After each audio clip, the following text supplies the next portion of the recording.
Woke up, tech talk, news flash, AI rolling in future in a dash. Digital dreams, cold and safe. We got the vision, never out of sync. AI, rising to the skies. Digital world, we reaching high, not centralized. Why did we do that? Well, yeah, it's interesting. I was playing around with 11 Labs, the really great voiceover slash, you've got different professional voices. You can even put in your own. They've got an ASMR one. It's crazy. And you know that? Did you have a play around with it? I did, but I got really scared because I'm like, I should not do this at work. No, it was. I didn't get to use it. It was just like trying out different samples because we're doing a video for Psych. Yep. Needed something for our American market, and somehow that one came up. So anyway, it is quite fascinating. I do wonder because you can record your own voice if you do speak in an ASMR kind of way. It's probably going to mimic that. And you have the right voice for the whole ASMR thing with your deep. Chris is trying to say I've got a voice for radio, and I agree. As opposed to me, I'm like, hey guys, do you like my ASMR voice? I really love it. Very different from the character that you've got on screen there. Like, well, I mean, the characters are intentionally to oppose our real life. Well, I mean, you look pretty accurate. I'm not gonna mine is skinny. Thanks, Chris. Mine's muscular and manly. That's it's the very opposite of what I am. And speaking of, I mean, most of the time, people see you here. Your clients see you. Hopefully your family sees you. You never know. Sometimes. We'll talk to them later. We'll have an episode where it's the family here instead of you. I haven't seen her in 2 years. Yeah, you remember what she looked like when she was 2? So much quieter. Shout out to Lana, love you. But I think it's interesting that we actually got you in front of house yesterday because we ran a meetup. We did. Well, you ran the meetup and I participated in the background. Technically, I was the clown out the front for the circus. No, I was the court jester or clown. That's called the facilitator. That's the facilitator. Yeah. I was definitely, or the community leader. That's what it is. So we run something called the Australian DeFi Association, as folks may know, and we run our monthly meetup. And you're usually behind the scenes, but we got you out in front for something. But before we dive into that, the episode that we've got here, we've got a few like interesting kind of announcements from that. But before we get even into that, why don't we actually showcase like what we've done happened? it again? We've done that thing where we don't introduce ourselves. Why would we introduce ourselves for? I feel like everyone just knows who we are now. I'm Lex Friedman. You're Joe Rogan. No. Yeah, go ahead, Chris. Let's do the intros. Let's do the intros. How are you doing, Mark? I'm great. I haven't had sleep, but that's okay. Why not? It's so exciting being Overworked. here. Underpaid. Yeah. That part of the equation. Underpaid. There's a strong future for you. Yeah, exactly. No, thank you. Heartaches now for future benefits. That's for Future Mark to worry about. Exactly. And Future Mark is going to be driven by AI, so he will be fine. Yes. And my name is. Oh no. My name is Mark. Oh, it could be that. It could be that. It could be voices. really, really scary and stuff. But no, being good, man. We ran our meetup and stuff last night, so that was really good. It was a good meetup. We've been busy doing various bits and bobs of work, showcasing Psych to clients. We are doing some more stuff in the blockchain space. Nothing to announce there particularly yet. No details, but we are going to be doing some work over in the Middle East, it looks like. Nice. So that's going to be fun. Nice. And it's all to do with student credentials. There's a crazy amount of innovation happening in the Middle East. Like it is, they're putting so much investment into technology, infrastructure, even just general digital applications, AI. We could really learn. Crazy. It's crazy. They've got the money to do it, and granted that's necessary, but we've also seen here that you don't need a whole bunch of money to be able to try to innovate. There's definitely more of a willingness, and there is a cost of change, but there's no cost to experiment. You can experiment all you want, but swapping things out, that incumbency kind of cost, that is definitely difficult. But things can be made more worthwhile if you can showcase that something is like a really powerful example. So, there's lessons there for folks. But I thought we should also ask you, what have you been up to? It's not just about me. I've had a good week as well. We've had some good chats around things that are happening. We've got a webinar coming up soon all about AI. We'll touch on that later. Yeah. I think my biggest annoyance has been my whole vehicle situation. So Vehicle. yeah, so we had a car. Would have been we had it for about 5 months, and then literally this was November last year. Someone, I'm not gonna say who, not gonna go for age demographics or condone, but some person of the male variety decided to lose control of their car at what they said was darkness, but peak of summer at this about to hit summer, so it's 7:30. It's definitely daylight outside still. Lost control of his car, and out of the hundreds, maybe more, like 1,000 cars on our very long street that are parked on the road, decided ours was the one he wanted to slam into the back of. I thought we wouldn't talk about it. Anyway, so he slammed into the back of this car, and then I have been on this really annoying journey with my insurer company to try and to decide what was going to happen to the car. And I said up front, like, this thing's a write-off. And they're like, oh, we'll get it reviews. They get the person to check it. The guy checked it, and they were like, yeah, cool, we can get this fixed. We'll send it off to the fixer man. So they send it off to the fixer man, to the mechanic, and the mechanic, because it's an EV car, by the way. So the mechanic was like, yeah, we've fixed cars in worse condition than this. I'm like, are you sure? Because, I mean, I know cars a little bit, and this doesn't seem like a car that's fixable. They're like, no, it's fine. Wow. 3-4 months go by, and I get this. I'm chasing up, going, "Hey guys, what's happening with this?" They're like, "Oh, we had to order some extra parts, but we've also uncovered a couple of extra issues we didn't realize was wrong with it. We need to get another person in to review it." So they're like, "Okay, cool." Insurance company reviews it. They get the person in to check it. And meanwhile, you're around riding on a bicycle and skateboard. Well, I've got a thank God a rental, but like. Okay. Still, it's such a pain. But then, so another couple months go by. So now we're like 6-7 months out, and they finally come back like, oh, we reviewed the car again. And the guy was just like, so what's the history on this? What's the background? I'm like, explain to him that story, and he's like, I don't know how they didn't say it was a write-off from the start. Like that can't be fixed. It's done. Like we're marking as a write-off. You can get your car replaced. I'm just like. The customer is always sometimes right. Sometimes it was anyway. So we're now. Wow. This is now the 8th month. Wow. This happened back in the start of November. So 8 months, folks, for those in AI, that's the equivalent of 56 months. Yeah, like the whole world has moved on since then. AI probably didn't even exist back then, November last year, did it? I don't remember. But like 4 years ago. It was so now we're just going through this process with our insurer to try and get the car replaced. But because we have a vehicle that they only do online orders, the insurance company was like, oh, that means we can only give you the cash. We can't get the car replaced. I'm like, what do you mean? They're like, well, we don't have the processes to deal with online only orders. I'm like, does it say that in the terms and conditions anywhere? They're like, no, that's our processes. I'm like, how am I supposed to know that? When did that become my problem? That doesn't sound like a me problem. That sounds like a you problem. Yeah, it's like. That's fascinating. I'm thinking of what happens when this thing turns into its AI chatbots that are the ones that you're dealing with that are doing this kind of stuff, right? And you're arguing with it, and you know that it's just. It doesn't have. There's no emotional attachment for them whatsoever. It's just you try some prompt injection hacks. Like people had to try to get chemical weapon recipes and stuff. I go, well, look, I realized that about the insurance, but my grandma was a chemical engineer, and she used to like read me lullabies of all the blah blah blah blah blah. You know, you apply that kind of tactic to get it to. I used to hear all the stories back when it first came out, like because it would, rightfully so, put a lot of blocks against racial, sex, kids, all that type of stuff. Yeah. And you would just have to like tweak the story to get around those very easily, and you can still do it with sympathetic AI, folks. That is crazy. I am sorry to hear about the car. So, but you have a rental at the moment, and we have a rental, and you'll have to buy a new car. There's a lot of risk. They're only going to give you get $3,000 excess on the rental. So like we're very delicate with this thing, which is very annoying when you have some insurance on top. What the heck? What? I don't know. Anyway, we're dealing with it. That's been my stress. If it takes too much longer, because I used to work in insurance, and for my sins, I know a thing or two, but take it to the ombudsman if it's taken that long. Like it's not a bad idea. When a lot of people just go along with these things, and this is definitely insurance advice, folks. I'm not qualified to do that, but anyway, I know people that they would take it to the ombudsman, and you would get more actions happening.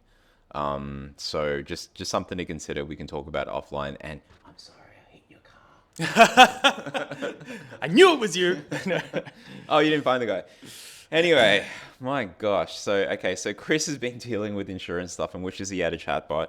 I'm interestingly enough, wanting to show you guys. So here's good old Psych. So I loaded through Fireflies our meeting transcript from last night. Like I downloaded it off YouTube, and then I put it in. You're talking about the meetup? Yep, the meetup transcript. Yep. I'm saying here, give me a detailed summary of the key themes from this meetup and provide some quotes for each of the points to highlight things that were said for the theme. So let's just see what the magic of movies does.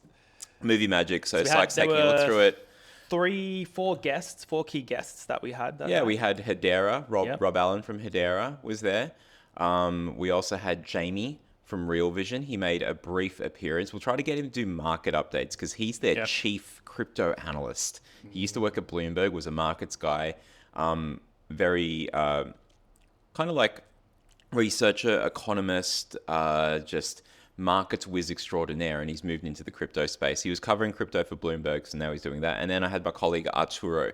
So I wonder if it picks it up. Like, what have we got here? So AI and blockchain integration. So that was the discussion with Arturo and I. It says that we discussed the integration, emphasizing the importance of transparency and security in AI. Mm-hmm. And the quotes were, I don't know who said this, but right now people complain about AI as being a black box. How did you get that answer? We can't trust the compliance and risk departments. Did you say that? I can't trust it because of that. Or was Arturo saying that? Arturo might have said that. I don't think he meant to say we can't trust the compliance and risk departments. I think he was saying that you need that trust for the compliance and risk department. I think I think the comment was you can't currently trust. Yeah. Like the AI in itself when it comes to compliance. Because it is a black box. Like, how did you get that output? I typed in this query. Yeah, but how did the AI actually figure those things out?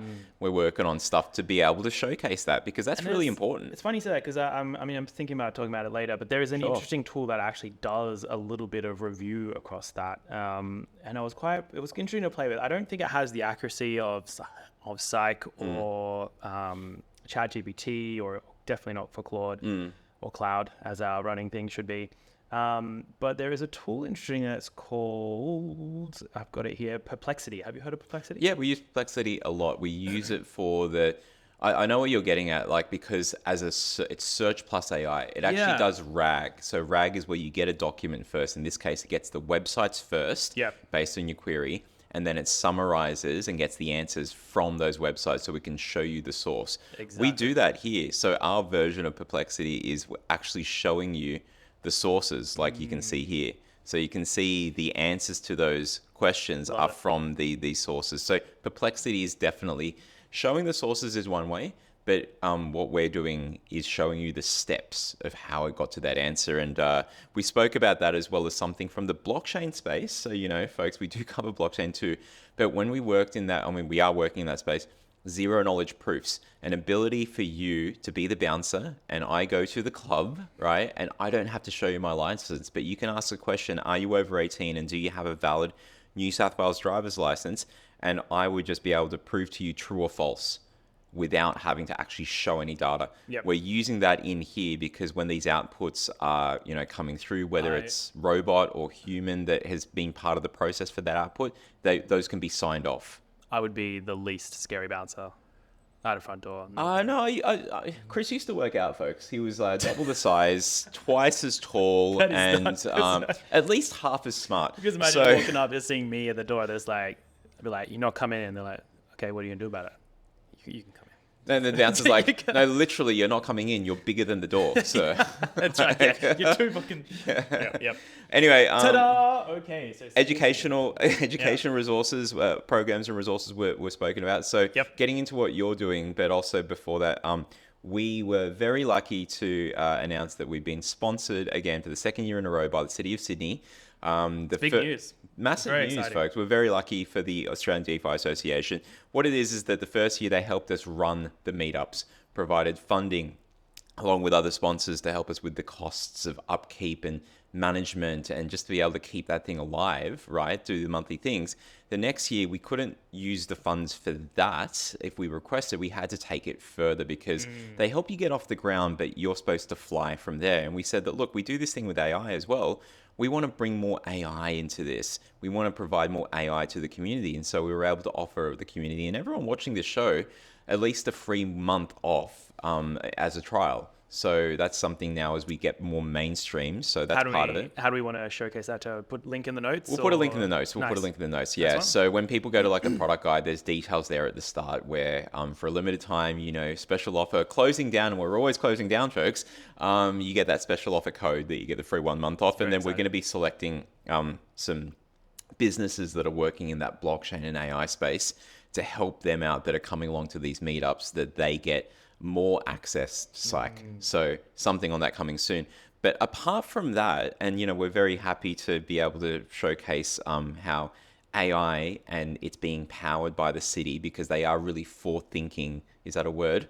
They've got a lot of forethought in terms of their innovation. Yep. You also had something to share at the end in terms of a course that you're doing. Yeah. So at Digital Village, we're running a series of webinars around AI, how you can, the ideas that you can generate within it, or the application of it, or creation of it, the understanding of how it can apply to your workflows, traditionally speaking. So if you're, for example, a product manager or a UXer in my space, what are the different tools that can help you throughout any processes that you may run to do your role in your job? Amazing. And I guess the applications of that across industry, business, your own life, etc. So one of our first ones is looking at product managers and their workflows and how it applies.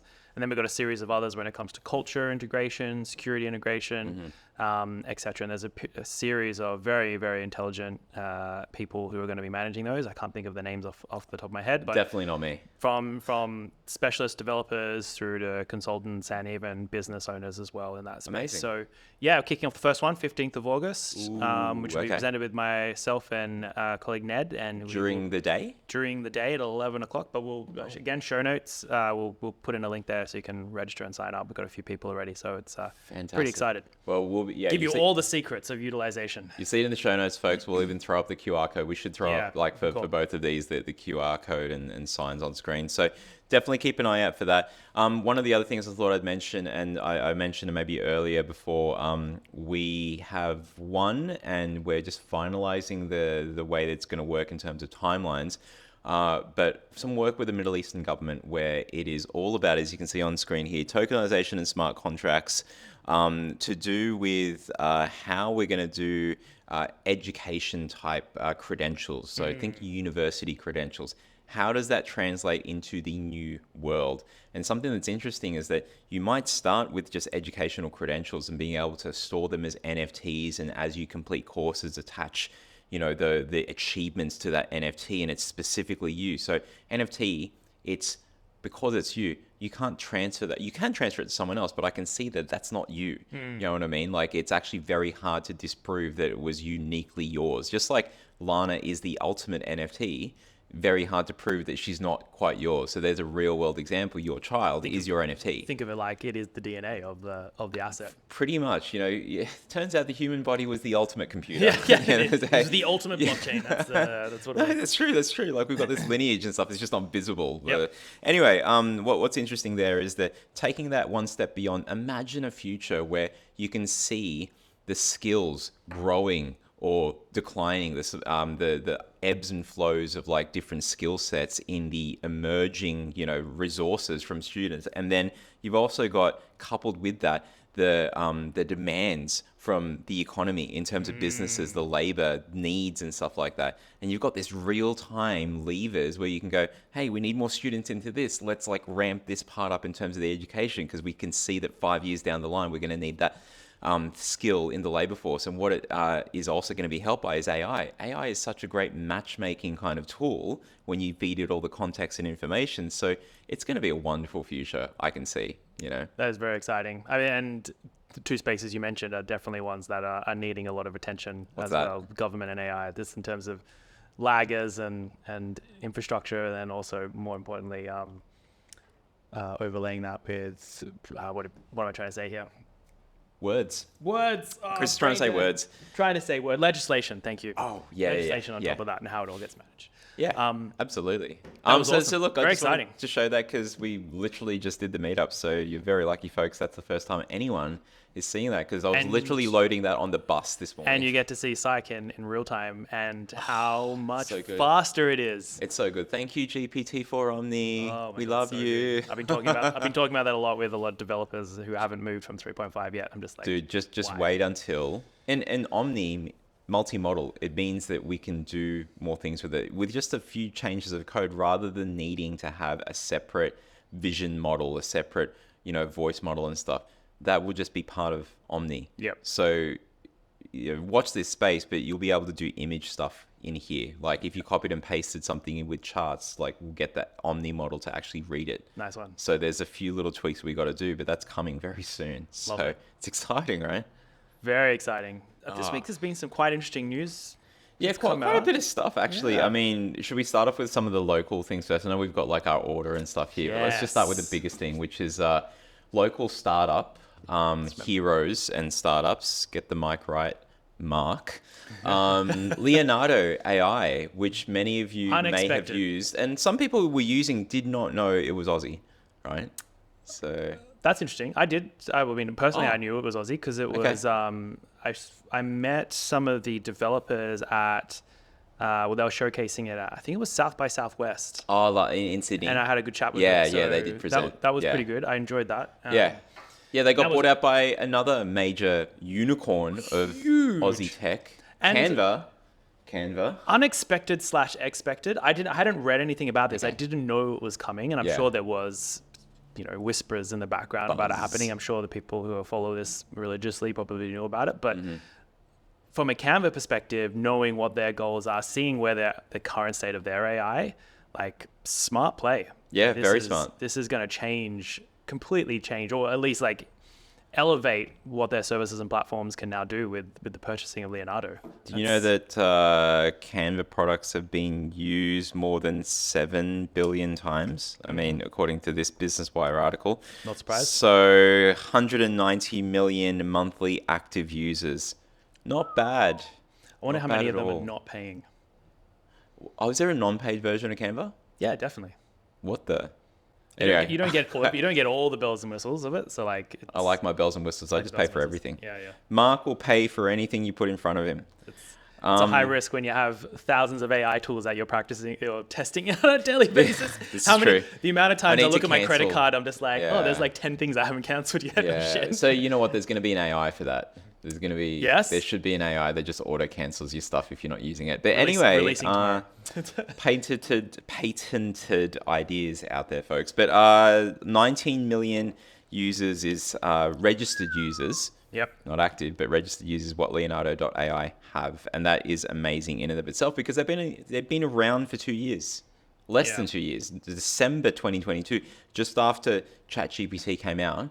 It's when they launched. And for me, it is one of the more powerful image generator tools just because of your ability to be able to continue to customize. Yeah. If I compare it to things like Dolly or some other tools, as soon as Midjourney, as soon as you ask it to edit or adjust, it tends to readjust the entire image. Yeah. And not in the way that you wanted it to from its original edit. That is crazy. Leonardo has a really nice ability to just go, hey, can you just tweak this bit? And it just does it. It's just great. That does that part. Yeah. There's ways that you can kind of do a bit more manually in other tools. Like you can highlight with Photoshop.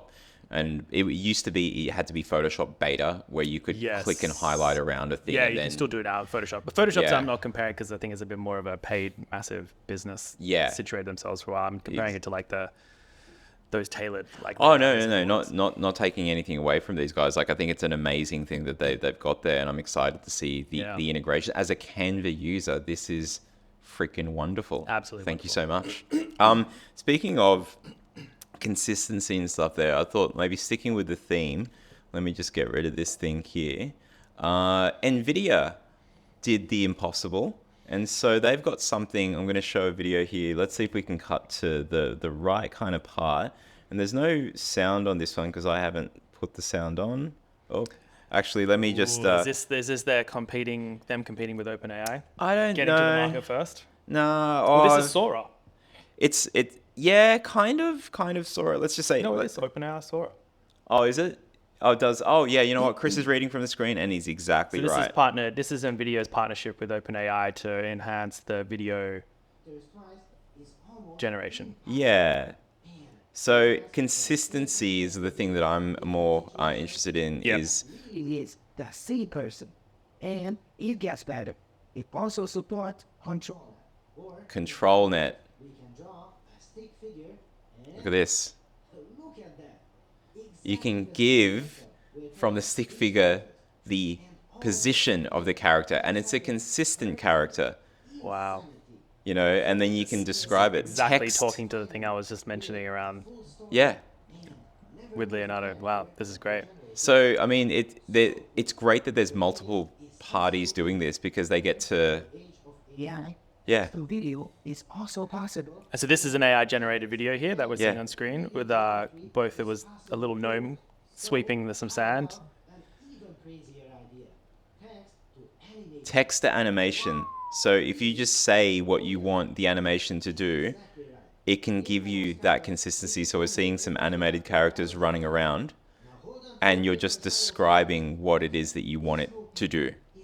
See the application of this in So they say cinema here and a video person games. standing straight, a person jogging forward and turning right. Chris's And this mind is is in real running. time. This is in real time, yeah. Yeah.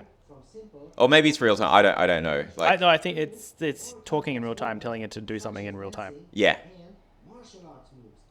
It looked at and A left punch to someone's gut and it does it. The stick figure character does it. So we had breakdance fighting last week. Now controlled breakdance fighting. That's the next thing. This is in real time. This is amazing. So and do they have any release dates on being able to test this stuff in? I didn't get that far in the video. That was only this morning. So sorry for the digression there, but we'll share those show notes. The video that's from a guy. He has a channel which even before the whole AI movement really kicked off with ChatGPT, I was watching his channel just for machine learning type stuff. Things that I would probably never apply, but just fascinating to know, called 2-minute papers. So Carlo Giorni for here, and he was over at NVIDIA. They had a big kind of conference over at their studios. And he showed a picture where he met, what's his name? Jensen Huang. So yeah, really cool. It's great when you see your favorite YouTubers, hey, like us. You know, getting there. meeting Our whole 10 followers. some big people in the space. So it was really Amazing. good. But I thought that just like made sense to run through because you know, Leonardo does the images and this is also very, very similar. So in any case, what else is news for you? What did you see this week? A lot of interesting things for me this week in the market. I mean, I guess on the topic of trends and changes and competing with the big players, Search GPT is out now. So, well, out in its beta format. Competing with the likes of, with Bing and Google, which I love because like Google's monopoly on this market is great, and AI is that thing that we've always said is gonna challenge and bring that down. So OpenAI with their search prototype, Search GPT, pretty interesting in that space. Absolutely. Did you sign up? I have signed up. I am Waiting on there. list? Waiting list. Damn it. Yeah. Yeah. Get to play. Same. Like, I didn't get in quick we're not enough. big enough. We don't get it like straight away. But that's fine. It is going to be really interesting, and a lot of people have been talking about it from the perspective of what does this do for Perplexity? You know, because when you see from the blog that OpenAI had about what they're going to do, it looks very much like Perplexity in the sense that they showcase the sources. You can click on the sources, and here's the answer. It's RAG at the end of the day. Yep. Like RAG, to keep it quite simple, imagine that you had a prompt and you said in your prompt, Chris, what is blockchain? And then you went to the internet or your PDFs and you grab bunches of paragraphs that potentially relate to the answer. You're the one that's done the search. And you append each of those into your prompt. So now it becomes a longer prompt with, say, what is blockchain plus 5 paragraphs of what is blockchain. What then happens is you just sending that to the normal OpenAI or whatever it is kind of large language model, it will answer based on like what's in those, it'll come from those paragraphs that you search for. Yep. RAG is doing that part for So you. it's the retrieval augmented generation. So the ability, it's kind of how search works to an extent. That's how Google became famous. Yep. Their original algorithms where they were able Page to rank and all that. page ranking, but they were able to understand and contextualize what was inside websites and then understand how people are interacting with it to show the most relevant content. So when Google comes into this, like, you know, because they're definitely under threat because the future of search, if you can search for cool things with ChatGPT and you can also do it with Perplexity, Google, I mean, they've been trying to do stuff with AI summarization tools, which have been a little bit more than hit. And Perplexity is a great example You know? of like doing it right because, I mean, what you were demonstrating before, it's giving you the context of where it's getting that information from. Yep. It's also at the bottom giving suggestive other Yeah. queries. Sorry, So folks. Suggested, not suggestive queries. Suggestive? What did I do? What did I say? Suggestive queries. Suggestive? Suggestive. And Ooh. of course, that is just the word, but there's a bit of innuendo to that. Yeah, So, there is. Yeah, they give you suggestive queries. Suggestive. If there is an AI out there that gives you also your suggestive queries, that would be amazing. I don't think it's too Sexy far cloud, away. but thank So you. grateful, sexy AI. That was Anyway. beautiful. Anyway, so that's super interesting. And like Bing is also yeah. mixing things up. They've switched their priorities Yes. of search with their AI results as well, which is Yeah. really, really interesting. As you see, if you go onto the page now, you have AI on the left with your Bing results on the right, which obviously from a standard play, It's the other way around. it's always on the other way around. Yeah, so like Exactly right. that. So How can the AI help you? Yeah. Or like, here's the AI. How can the search just, exactly. help So you it's validate? more prominent, which is kind I of really like that because the thing that a lot of people need to wrap their heads around is that when the AI is so much faster at doing things, we've got, more time on our hands, but we do have to validate because these are probability models. Exactly. Yes, they are improving, and the framework that you use, if you have an orchestration tool like Psych, plug there, you can better be comforted by the fact that, you can trust the AI. But I think people still, even then, are needing to wrap their heads around the fact that you actually are saving yourselves more time when the AI does the answer and you validate and you're like, yes, this is real. And I know there's nuance to it. It doesn't do certain things in code as well versus professional coders just yet. But just for general usage stuff, that is really good to help reinforce that. Because if something used to take 50 minutes and now it takes 5, that's a great thing. that's a win. What are you going to do? How much time are you going to spend at the beach with your 45 minutes? But then you got to drive there, and then someone might hit your car again. And then, so you stay at home. You end up staying at home and just watching House of Dragon or whatever other, Shogun, which I need to watch. I haven't watched. I'm only a couple episodes in for that yet. I've been watching too much Shogun? crap. Shogun, yeah. Yeah. But I've heard nothing but great things Okay. Yeah. for the whole series. No, that's fine. But that's super exciting with so I mean, Bing. I still question people's utilization of Bing. I'm still, it's still got very, very small market share this is compared still- to other things. But it's interesting. They're pushing how they make themselves a bit different, how they differentiate themselves more in the market compared to Google and other players. It's interesting because it's almost like it's the revenge of Bing, right? So Yeah. just watch this space. I think there'll be more stuff coming there. But something else interesting I think that we're seeing is this trend. I don't want to call it AI World War One, but maybe it will be. That's a bit of a scary thought. In a good way. No. Well, look, one of those ones where we get in a, if someone was going to look at wars, like wars are freaking horrible and stuff for what they have done, but unfortunately you do see an innovation and technology move forward from that. Why can't we have the benefit without all of the pain and suffering that comes from that? It is really, really sad, but so let's hope that, from this, maybe we shouldn't even call it a war, but just competition. But from the competition between AI providers, Llama from Meta, GPT-4, and Omni now from OpenAI, Yep. Grok, Grok from Yep. X, Elon's thing, Mistral, and the stuff that they're doing with that French company with their various kind of models and others. All of this stuff, Anthropic, they've got Claude and stuff. But with all of these models, what I think is interesting is that there is this move towards, and Llama's really been the one that's pushing it out there, this open sourcing of stuff. We And even hinted making... at this last week, right? It's, Yeah. I mean, it should be the direction that OpenAI open was source? going to be. That was their original plans in the first place. They didn't call themselves closed AI. No, that's exactly right. So I think, what's interesting there is that open sourcing is one thing, and obviously not everything is open source. And people sometimes ask, like, well, how do you make money from open source? Linux, which is open source, has companies that are building with it, orchestrating stuff on there called Red Hat. Red Hat is a very big, powerful kind of company. Don't know how they're doing now, but they were in the space for a little bit. So you can make money from open source by making things easier for people. So Red Hat is definitely an example of that. But even just making with the for-profit companies, making things more powerful. So maybe it's not completely open source, but making things more, available, as in lowering the cost. They don't want cost to be a friction. I've always said this. We see we at the group that I work with, we've seen these things as like mobile phone plans. Or eventually, remember how you had to pay for minutes? Remember how you had to keep a track of minutes of your texts? People that are younger than, say, 20 or 25 might not remember this, but you literally had to go, oh, I've only got like 2 messages left. Who am I going to send these to? I have to save it till the end of the month. Or you only made your phone calls at 8 to 9 when you had off-peak limits. You got like a free 20 minutes. What happens when off-peak, everyone's calling off-peak? That just becomes peak. It just, yeah.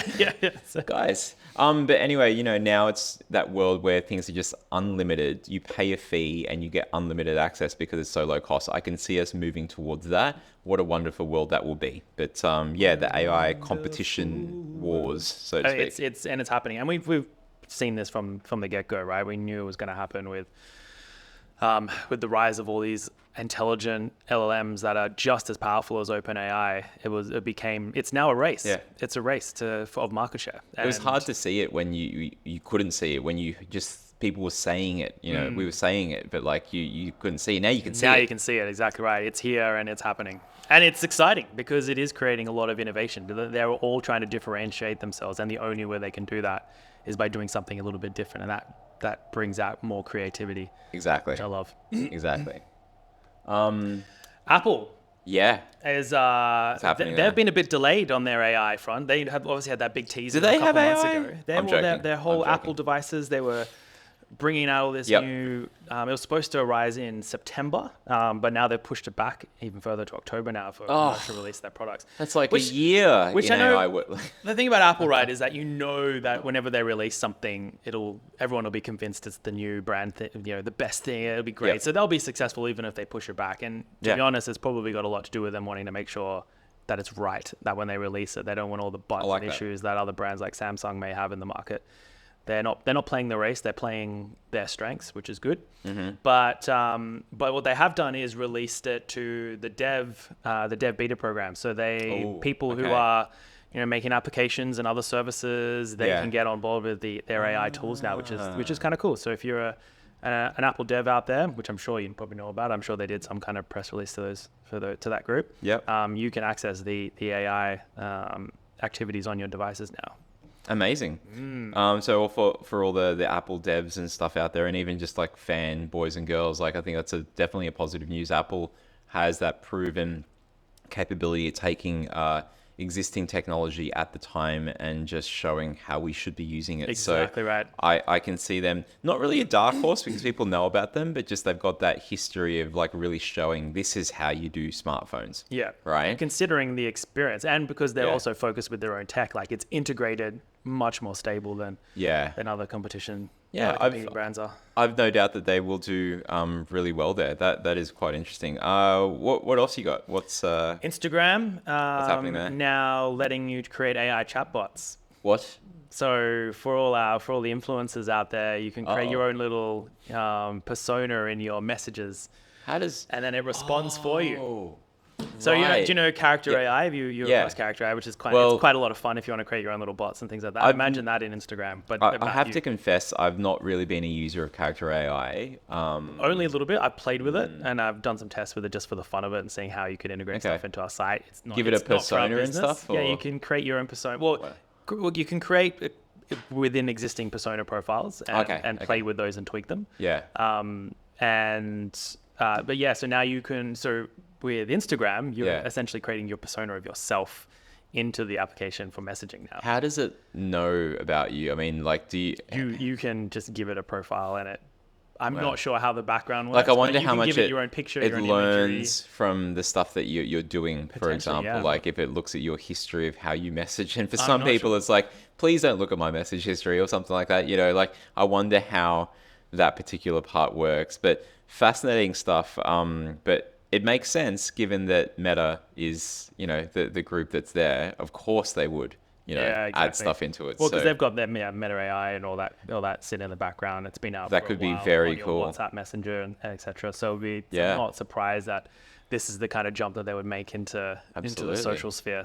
It's going to be really interesting for companies that are building that have built stuff in that space already. Those kind of character type things, whether it's character AI or it's others that are helping, do the AI avatar twin of a celebrity or influencer. I think that they should still keep going though, because just like when we've mentioned this before, you have Google Forms and Microsoft has its kind of forms tool, but you still have companies like Typeform outside of that, providing those better experiences, being able to be more agile and adapt and stuff. So hope is not lost yet, folks. Keep going. But it is something to keep an eye on, because big companies, whatever startup you're in, there is no doubt that a big company is going to try to do something in that space eventually. You might have speed, they've got the size, work it out.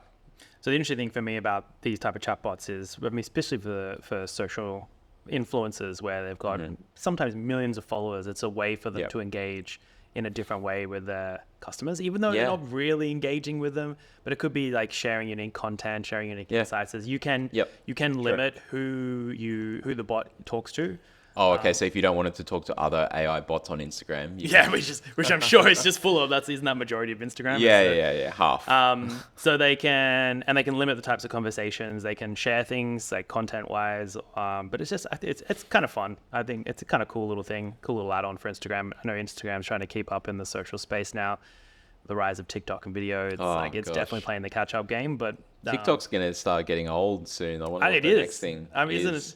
So what do they say now? Facebook's for the boomers, Instagram's for the millennials, and TikTok's the Gen Z. What are they? Gen Z and above? Oh, maybe, the movement of the nothing phone and the movement towards non-social media type stuff and off it might be the next generation. Who knows? I doubt it. But I think, or maybe it will be that it'll be less. Here's an interesting thing, and going back to the character AI and stuff like that, there was a group that came out called they've got a device called Friend, and it's interesting. I'll put the video in the show notes and stuff. But what is interesting is like it's a portable device that you wear like a pendant, and as you're talking, it's just constantly listening, and it will just send you little messages. Sometimes not snarky, but like a little bit like, funny, like what your mate would say to you. I guess you can dial up the settings. Like, it might say to Mark, "You idiot! Why did you say that?"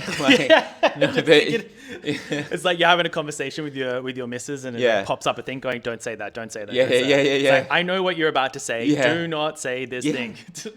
I could look.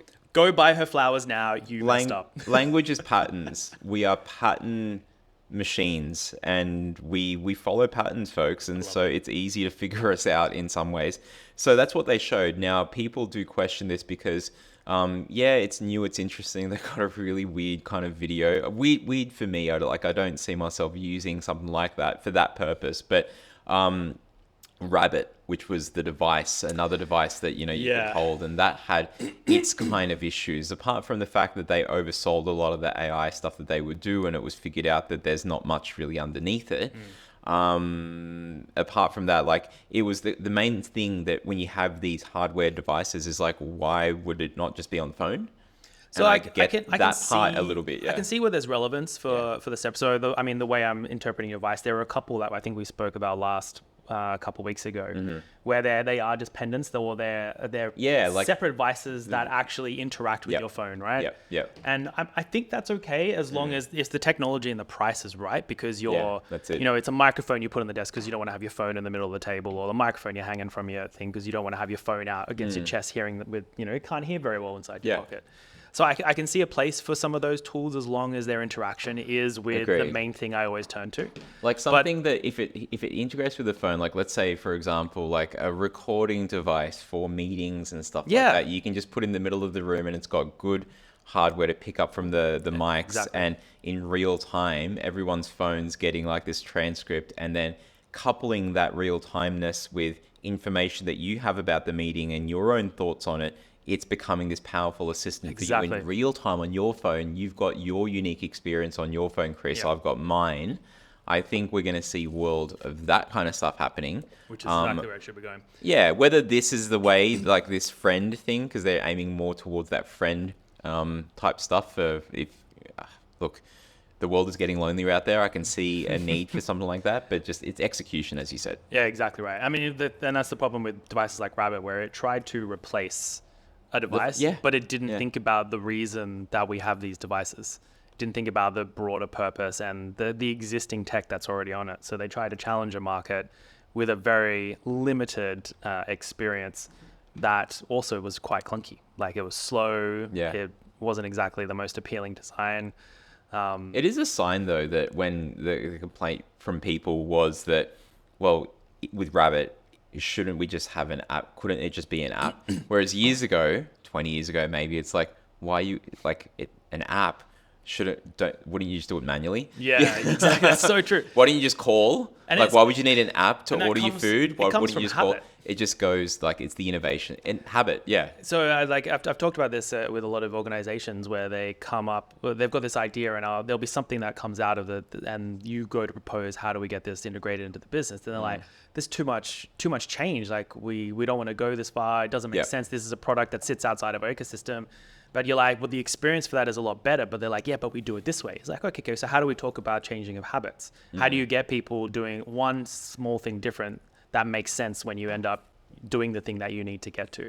And like that's what smart devices are. These phones, Yeah. 20 years ago, all they did was make call, and then Yeah. suddenly made messages, and then suddenly you were Video. able to send images and video, and then you had started playing Snake and all these other little tools, and you just started adding these features and features. And You know, there features, used to be a creating service habits. where top hits songs, you could call a number and you could listen on your phone to those songs. And This is what it was like, folks, in the 1890s. and then you paid 20, 50 cents, and you could download the ringtone for that song and put that the little, the little waveform on your device. That It's so funny being part of the future, aka present, and seeing the future because we're working in this cutting edge space that is not quite yet mainstream in full, but also being part of the past. I remember when TV was black and white, folks.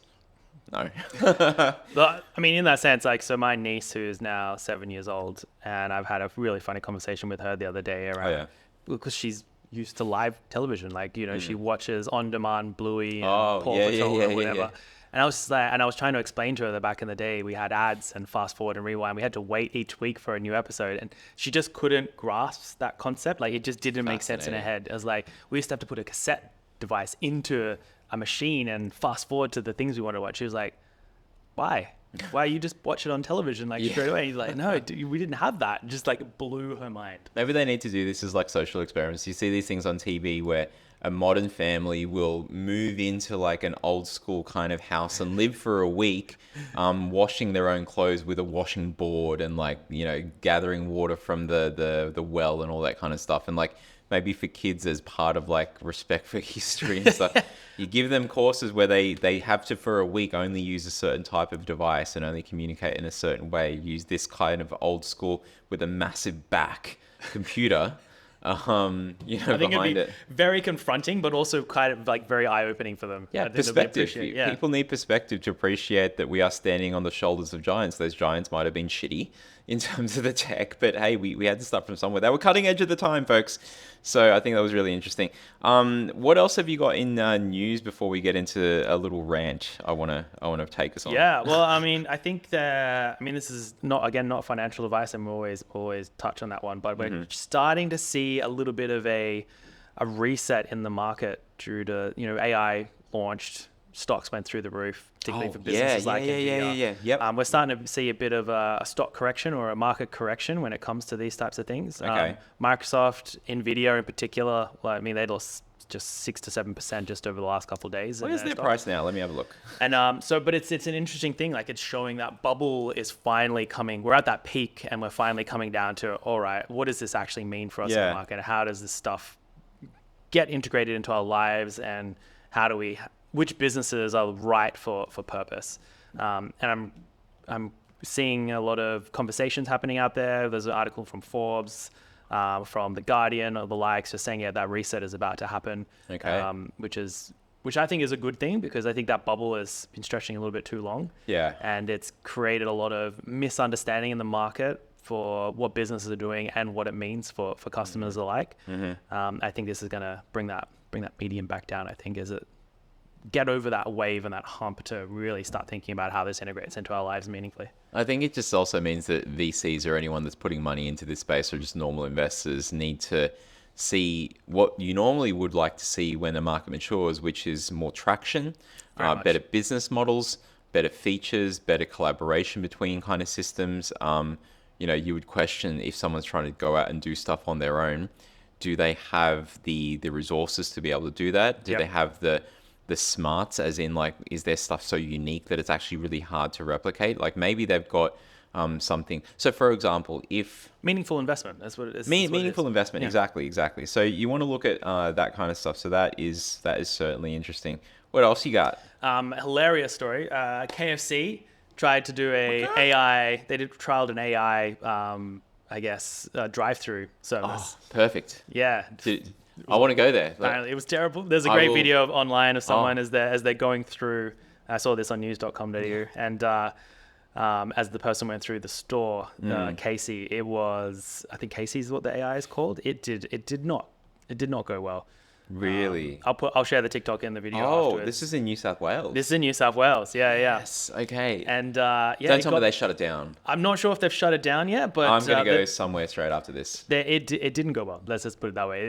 It failed miserably. Didn't get the order right. I couldn't understand what she was saying. It was quite. Thought it was gonna start swearing at the customer. I was just like, calm down, stop yelling at me. She's like, I just want to. You want your freaking chicken? I'm going to give you freaking chicken, all the freaking chicken. Obviously, I'm not going to swear on this, but goodness. I always see stories like this. I always think they're overseas. I think they were trialing stuff here. That is great. I need to go to more drive-thrus, folks. Yeah. Watch this space. Mark talking AI as he visits drive-thrus.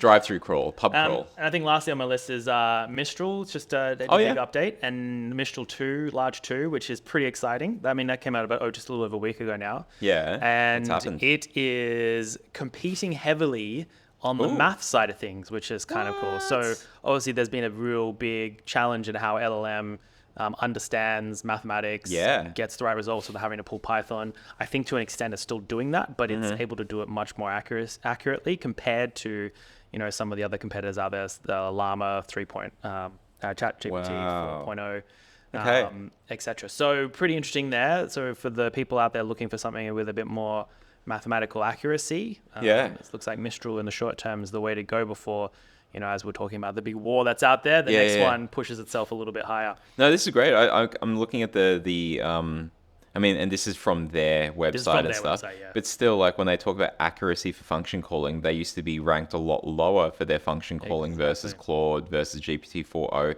And now they reckon in terms of the tests, and it's always a question mark on the tests that they run,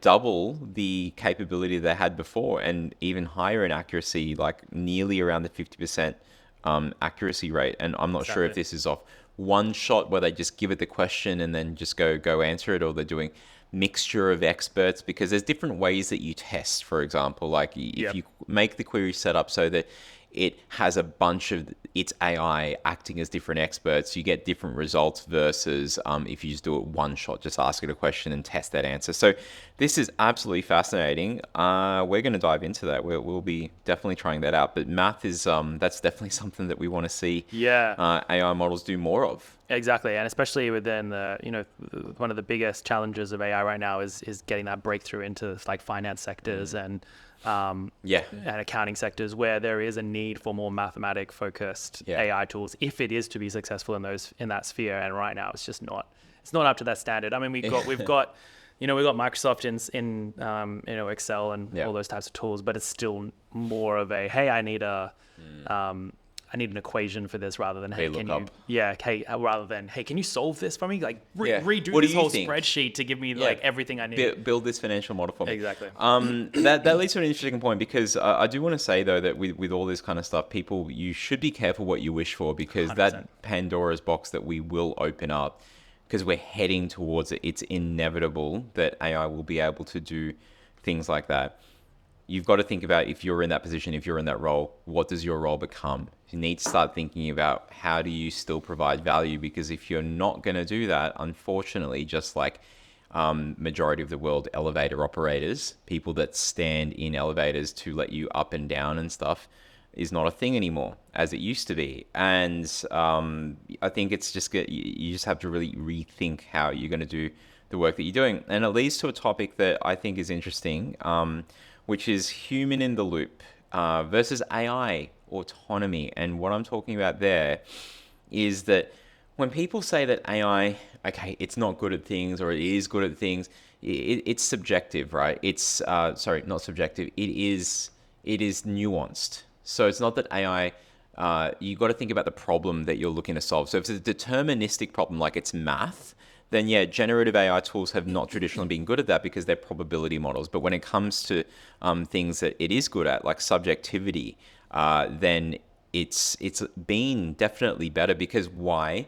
You have your knowledge. The AI will be far better at its knowledge because it's got so much more that it can remember on demand in fractions of a second, so to speak, than a human. So if trained in the right way, it will have so much more knowledge than a human, just like tools are. And, you know, humans are great. We've evolved because these things are far more powerful than us on this earth, and we've learned how to harness and use those, and AI is one of those things. What it leads me to thinking, though, is that some things, and we do this with Psych, for example, where we have the AI do something in terms of processes, human checks it, signs off, clicks, you got the micro signature there to say that I, the human, have read this and it's, you know, getting the right output. I'm the expert. I've validated things. I've checked the sources, whatever it is that clicking that micro signature means. It doesn't just have to be humans. It could be AI checking itself and signing things off. Now, why that is interesting is because when you think about certain problems, there are things where AI is far greater at because it doesn't get tired, it doesn't get angry, or maybe it does with the KFC one. But if trained in like the right way, it will be. It didn't actually get angry at the KFC thing. That was. Sorry. I'm just thinking. I'm projecting what I'm going to make it do. So apart from giving me like thousands, I'm going to ask it for chicken McNuggets and let's see what KFC does. Anyway, but what I'm getting at is that AI in some cases just has better ability to provide an answer to a question than a human. What does that mean, Chris? That means that there are certain things where having a human in the loop actually degrades the quality of that answer, degrades the quality of the process. Because if you had a human in the loop, the AI is like the smartest thing in there, and it's got a 99.9% chance of getting the answer, and you, the human, come in and you're like tired, you don't read the thing properly, you don't do the things that you say you're going to do, because humans, we're fallible, you know, we have these kind of errors and emotions, and we say that actually that's not right when it was right. And we've seen so many, like just working, you see bad decisions being made. I just think that there's nuance to it, and it just makes you think when you think about, hang on, AI can also do some of the sign-offs and checking itself. What does that mean? That also means that, you know, AI could be better at certain things. And I'm okay with AI being better, but I would rather the human gets the blame for the error than the AI. And that's the other part of it. So for me in the short term, I think it's okay that humans still should check it, even if the AI has a 99.99% chance, the human should do the sign off. Because if the AI starts getting the blame, and you saw this with the release of with electric vehicles at the start when it was autonomous driving, there's like 9 times out of 10, a lot of the incidents that occurred in the autonomous driving thing were human error, or the human not doing the thing they were supposed to do by keeping their hands on the wheel. They relied 100% on the autonomy. And then a mistake was made, the car crashed, and everyone blamed the EV and not the person behind the wheel. And this is the same thing would happen here. If they blame the tech, the tech gets held back, innovation stops occurring, and then we're not moving forward in the way that we should be. Whereas if the human is the one that's interviewing, the question then continue to ask, how do we as humans get better? And more trust is put on the AIs to do a better job, and more improvements are put on them to do a better job, rather than just being... We definitely need the right balance. Exactly. We need it. And, you know, there's hard facts about life, folks. Like, there's a reason why the speed limit is 110 going on the Hume Highway between Sydney and Melbourne, because they could make it faster like the Autobahn. But what happens with that is that we have to accept they're starting to put limitations of speed on the Autobahn. So. True, because if we increase the Hume Highway speed of 110 kilometers, folks, for our American viewers, that's like 80 miles an hour maybe, or something like that. But if we increase that, we have to accept at the same time a higher level of casualties, unfortunately, right? So there are trade-offs to a lot of this stuff. And I think what I'm getting to there is that there are trade-offs. If, for example, a certain situation, humans are only right 50% of the time or 70% of the time, whatever it is, and the AI is 99.99999% of the time, Is that an acceptable trade-off? I don't know. Or maybe there will be. We just have whatever accuracy it is, even if it's big gap or small. You have humans that stand behind that AI, which is what I suggest. Yeah. So have them combine, and then better chances of having. I mean, like results. even humans, like not even just combined, but like where humans checking it, but like where a human-driven company is the one that says we will take the blame monetarily, right? If something for goes the AI going wrong, I think we'll see nuanced kind of business insurance and stuff like that. But I digress. That's for another episode, but it's just a thought experiment there. Like we've got to keep on thinking about this because this is what holds back in some ways the electric vehicle and stuff like that. It's got such a lower error rate and we see only the negatives. We see when it does go wrong. We don't see all the times it goes right. So with tech, any kind of tech, I think it's important to just maintain that vision. So yeah, we'll see. I completely agree, and I think it'll move forward in the right direction as we keep seeing huge amounts of leaps and bounds. That accuracy decreases, and as you've hinted quite a lot, how are people trained to utilize them so that they reduce things like hallucination, security risks, integration with businesses, etc. And as long as that training and that human responsibility is there in the short term, especially, it will be okay. Yeah, but I think you've got to take responsibility as exactly with what you're hinting at. Man, people love just like footballing these things off and going, it's all the AI. It's like, no, that's not how AI works. No, it does not run and manage your entire lives. It is not yet. Humans utilize it. Yeah. Exactly. Anyway, what else you got? I think that's pretty much it for me. I mean, fantastic. Yeah, I was going to talk a bit about best tools for jobs and types, so I'm just conscious of time. So. Why don't we start the next episode, which is very soon? Yeah. With the week, and then we'll jump into the tools. Yeah, okay, cool. Flip it around. I'll cut this bit out and let's go, Let's go with the end. Okay. Close it out. Yeah. What is the end? That's it. Oh, okay. Now, how are we going to end things off here? So... Come up with something down. So you finish with your story and then cut. I think that covers it for the day. Oh, okay, cool. Yeah. Done. I thought you wanted to do a wrap-up kind of thing. No, we don't need to. We can do a wrap-up. What type of wrap-up? No, that was really good. That was a great session. Lots of insights, lots of news. Thank you everyone for listening, staying in touch. Episode 6, pretty exciting. I can't believe we're already 6 weeks in of running this. I can't believe we're already 6 weeks in of running this. Neither can I, Chris. Neither can I. We'll be back with more of Chris and Mark, AI Chris and Mark, and ASMR Mark. ASMR Mark. ASM Mark. Follow us on YouTube. We're on all major podcast channels. Give us a like. Give us a subscribe. Check us out on digitalnexuspodcast.com. And we'll see you next week, Monday, Tuesday. See you then, folks. Bye. Say hi to your mum. Circuit board buzzing, worldwide. Tech trends blazing, digital fire. AI, rising to the sky. Digital world, we reaching high.